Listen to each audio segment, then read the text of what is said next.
Hey, you! Hi, welcome to Coming Home to Autism Christmas Special. Christmas time is a great time of the year, and it can also be pretty stressful for us kids, especially those with autism. Here is our 12 steps to surviving an autistic Christmas. What are you wearing? Christmas pajamas, you said? I said Christmas jumpers, not Christmas pajamas. Ta-da! So step 1, simplify. Christmas is a time full of overstimulation. You've got lights, you've got tinsel, you've got people coming and going, you're out of routine. I tend to keep everything simple, including our Christmas tree. I use wooden decorations. We use a warm light instead of the white lights, which can sometimes upset children with autism. We don't use the flashing lights either. Also, I tend to stay away from glass anything because any child can do this, but if your child decides they don't like the tree and wants to knock it down, you don't want glass everywhere. We've had a few times the Christmas trees come down, and it's really handy when it's wood, isn't it? As you say, any child will do that. It's not just a child on the spectrum. Or cats too, cats and dogs. Number 2, guests. Obviously don't invite too many guests because it's going to be overstimulating, but try and invite guests that you know are going to help out around the house, because a lot of the time you're probably going to be spending trying to keep everybody calm. Oh, also try and invite guests that don't get offended easily. Oh yeah, I mean, we know from the past that how often have I given a present to Dylan and he's looked at me and stormed out of the room. So always forewarn your guests that a child on the spectrum may not be that surprised or may not be too excited about the gift they're getting. They might throw it back at you and storm out of the room. That has happened. So just warn them that could happen, and it's not that they're ungrateful, they're just not prepared for it. Number 3, presents. No child on the spectrum likes surprises of any kind, whether they be good or bad. And this is no different when it comes to giving presents at Christmas time. It's always a good idea to pre-warn your child what they're going to get or not get. Mummy and Daddy actually have a hotline to Santa. So this year Dylan really wanted what did he want this year? He wanted a virtual reality headset. Well, when we found out the price of this VR and that we actually needed a computer to go with it, we decided that maybe he wasn't going to get that. So we had to warn Dylan, because in his head, when he had asked for it or expressed that he wanted this, thought he was going to get it. So we had to tell him that he was not going to get this. And he actually took it pretty well. But it's better to pre-warn them than on Christmas Day, them coming downstairs expecting to get a present and it not being there. Time out. Create a safe space for your child. Like we said before, Christmas is a very unnerving time of the year. Lots of different visitors, which is great for us, but then not so great for them. So if you can create a safe space for your child that they know that is their space, so their bedroom, make it out of bounds for anyone unless they have invited them in. It's easier when you're at home to create a safe space because obviously it's their home, it's an environment that they know.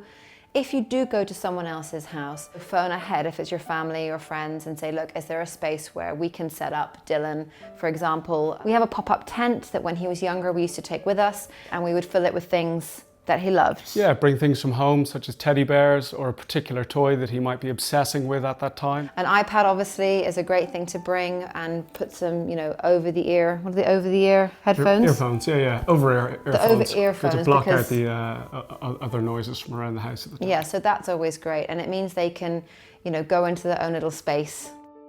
Go with the flow. First of all, try and organize as much as you can around your home and the environment that your child is comfortable with. It's a little bit hard on mum because there tends to be more parties in our house than going to other people's to mess up their place. But it's easier. It's easier because Dylan has his space that he is comfortable in. And in fact, I get more stressed out going to other people's houses thinking, because you're worried that he's going to if he has a breakdown or a meltdown, and then the other children get upset because they're really excited to go somewhere. But I think the other point is don't make too many plans. Don't put the pressure on yourself. Every Christmas, everyone gets burnt out, whether it's Christmas office parties or going to so-and-so's house or Aunt Elle's house, or you might make a loose plan by saying, okay, we'll meet you for a walk on a park on such and such day, but it might not happen. I'll let you know in the morning of, because therefore if Dylan's having a bad day, we just won't go. And therefore the other people are already pre-warned as well. Number 6, listen. Christmas is just another day, really. It's actually us that want to have an inclusive Christmas. It's the parents. We think that a child isn't going to have fun if they're not involved, but you really need to listen to your child. It's okay if your child comes down in the morning and opens all its Christmas presents and then spends the rest of the day in his room or her room. As long as they're happy, that's what the most important thing is. And I think that we, especially over the past few years, have really gone above and beyond, and Dylan has to be involved and it's not a proper Christmas, and that's all us. Dylan didn't care. Everything that we traditionally want or think we should do as a result of getting together at Christmas is everything that a child on the spectrum hates. So you really have to just consider that and not force it and just go with the flow. Yeah, and if they want to be involved, great, but if they don't put pressure on them. Did you fart? No, I think our child has a nappy. Oh, just making sure it wasn't you. Getting out. It's good to have a few things planned over the period to make sure you don't get cabin fever, whether that's going to local... Cabin fever, get it? You were in cabin fever?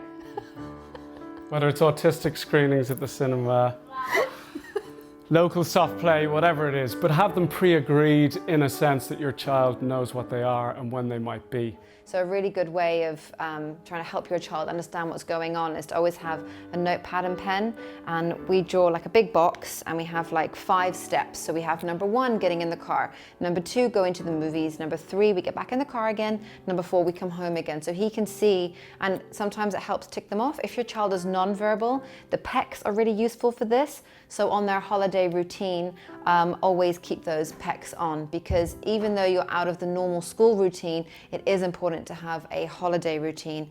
Otherwise, everything gets into disarray. And the most important point is always, when do I get to go home? Because as long as they know when they're going home, they always feel they have their safety net.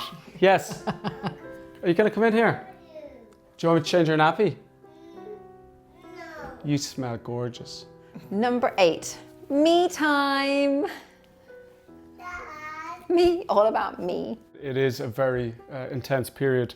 Not only are you entertaining, not only are you trying to hold your own family together, but you're also trying to quite often hold your own head together. It's important to schedule this me time in, because me time will not happen unless you schedule it in. So either talk to your partner about it, or if you don't have a partner, talk to your family, friends, book a babysitter. If you don't have any support around you, please go and find some. Please reach out to your local community centres, because they do offer respite care. There's also a lot of charities that offer respite care, and you can get someone to come to your house. They can stay with your child for a few hours while you go upstairs and have a bath, read a book.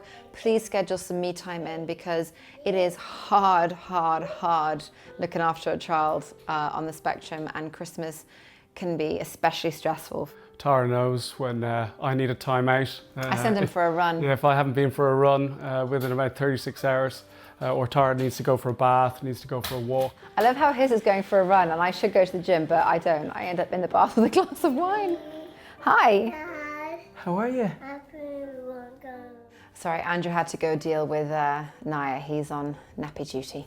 If we fall down, the whole house falls down. And you know, we all know the expression, put the oxygen mask on yourself before your child. And I guess I never really knew what that actually meant until not only did I have children, but I had a child with autism. So yeah, please remember to look after yourself during this holiday period as well.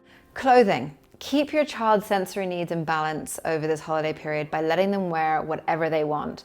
If they want to wear pajamas all day, let them wear pajamas all day. If they want to wear a superhero outfit all day, let them, because it's one less thing for them to have to regulate, one less thing for them to have to worry about. So if they're comfortable, the day is going to go a lot smoother. Food. I don't know many autistic children who do not have an issue with food, so why should Christmas Day be any different? Don't put yourself under pressure to sit around a big Christmas dinner table, holding hands, you know, eating a big Christmas dinner together, because that's probably not going to happen. And we need to get rid of this preconceived ideas in our head of this big, you know, happy family Christmas. Make your own traditions. You know, if fish fingers is what your child likes, well, guess what, guys? It's fish fingers on Christmas Day from now on. I give Dylan his lunch the same time every day, regardless of where we are. He eats lunch at 12 p.m., regardless of time zones, Christmas Day, whatever. So I give him his lunch. Usually it's mince and rice, as that's his favorite, and that's what he has on Christmas Day. And then we, again, settle him down so we can enjoy the rest of the day with the others. Hey, like you, huh? He's back. You coming up? Games. It's always good to have a few games that your child might like to play with. Dylan only actually likes to play with Jenga. He loves the anticipation of when the bricks are about to fall over. It is a good opportunity for interaction with any of the family, but particularly with siblings, cousins. It does give them an opportunity to interact with each other where they might struggle normally. Number 12, let go. Give yourself a pat on the back, guys. Seriously, you did it. Another year has gone. You've been through the highest highs and the lowest lows, and it's hard being a parent, and it's especially hard being a parent to a child with any kind of special needs. And I do think, you know, we need to let go, have a drink, be proud of yourself. Reach out, ask for help from this wonderful community. There are so many amazing parents that we have formed so many amazing friendships through you guys, talking to you guys on YouTube, all the comments that mean so much. You know, we don't have this figured out. You know, we're just sharing our experience, and, you know, we're about to hit preteen and teenagehood, and I know I'm going to be reaching out to some of you who have older children on the spectrum, asking how did you do it, and there is a wonderful community here. So please, you know, comment below, talk to each other, you know, that's what it's all about. And take this time for celebration. As Tara said, pat yourself on the back. You've survived another year. You're not in the loony bin. Have a drink and enjoy yourself. Okay guys, from our families to yours, happy Christmas, happy holidays. We wish you a very happy new year, and we look forward to seeing you back in the new year. Indeed. So again, if you like us, please give us thumbs up, subscribe, leave a comment below, and we'll see you in the new year. Bye! Merry Christmas and have a good year. Luca's top 5 toys. A fidget bag. A stretchy one. A turtle that you squish and then the head pops out. Number 2, fidget spinner. Everyone, this is a fidget spinner. Number 3, Jenga, because it's a fun game. You take the wood out, and then if it falls, you lose, but if you don't, you win. Number 4, marble run. It's because it's like you create a water slide, and then you put the marble in, and then there's like a human that's going all the way down the slide. A wobble board, number 5. Merry Christmas, you filthy animals, and have a happy new year. This is serious. No. This is Luca. My Luca favorite is let's get